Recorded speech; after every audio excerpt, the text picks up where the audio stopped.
இந்த மனுஷன் போய் 10 வருஷத்துல பொல்லான்னு பேர் வாங்கினதுல உனக்கு ஒரு பொண்ணை பார்த்து கல்யாணம் பண்ணலாம்னு நினைச்சேன். உன் விளையாட்டுத்தனத்தால வேணான்ட்டாக. உன்னை சொல்லி குத்தமில்ல, உன் சேர்க்க அப்படி உன்னதான் அம்மா புகழ்ந்துட்டு இருக்காங்க. உன் மேல அம்புட்டு பாசம். சீக்கிரம் போடுறா. ஆத்த எப்படி திட்டிக்கிட்டு இருக்கு பாரு. இதுக்குதான் இங்க விளையாட வேணான்னு. சோறு சிந்துனா பொறக்கிடலாம், சொல்லு சிந்துனா பொறக்க முடியுமா? நீ உனக்கு யாரு ஒண்ணு கொடுப்பா?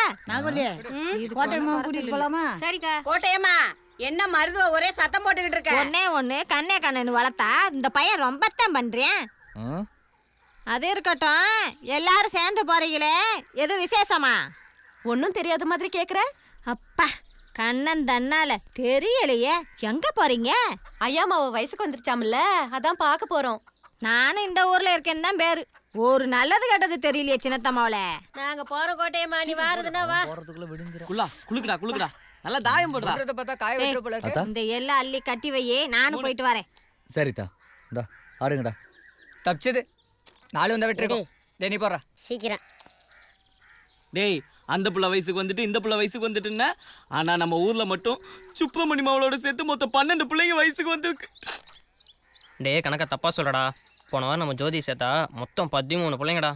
எத்தனை பொண்ணுங்க வயசுக்கு வந்தாலும் பொண்ணியோட அழகுக்கு வர முடியுமா? நம்ம ஐயா மகளை கட்டுருவேன், ரொம்ப கொடுத்து வச்சோண்டா.